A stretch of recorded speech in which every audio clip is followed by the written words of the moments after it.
政府話隨時可以同善豐花園業主討論，但地點唔係喺街上。有善豐業主反映，好多業主都係婦孺，唔適合四處走動。亦都有業主認為地點可以再作商量。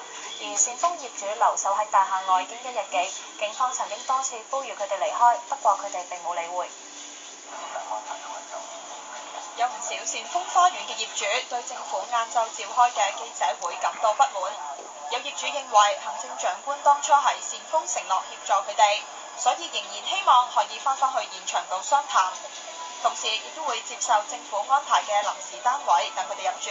好多係婦孺，有好多係老人家，佢哋好難去話周圍走，好開心聽到佢突然間話安排到，我哋當然願意接受，我哋當然願意接受，因為呢個訴求係年半前已經提出嚟㗎啦。亦都有業主話商討嘅地點可以再商量，又話今次留守善豐係自發性，如果件事可以解決，亦都希望可以早啲翻屋企。可以㗎，如果佢有需要，但係一定有記者在場咯。可以，但係記者公開。今次留守喺善豐，除咗業主之外，亦都有市民自發到現場了解，為業主打氣。外界係咁誤會佢哋要求大量賠償，其實件事唔係咁樣咯。善豐業主留守喺大廈外面超過1日，有人甚至帶埋行李箱，三餐都要喺呢一度解決。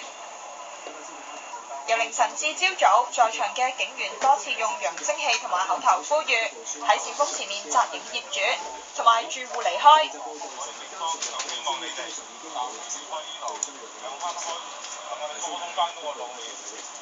但業主並冇理會，仍然堅守喺大廈外面，又認為善豐係佢哋嘅物業，警員應該解封善豐花園。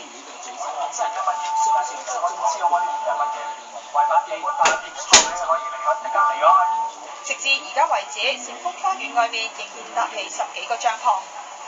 澳門電視台記者陳立文報道。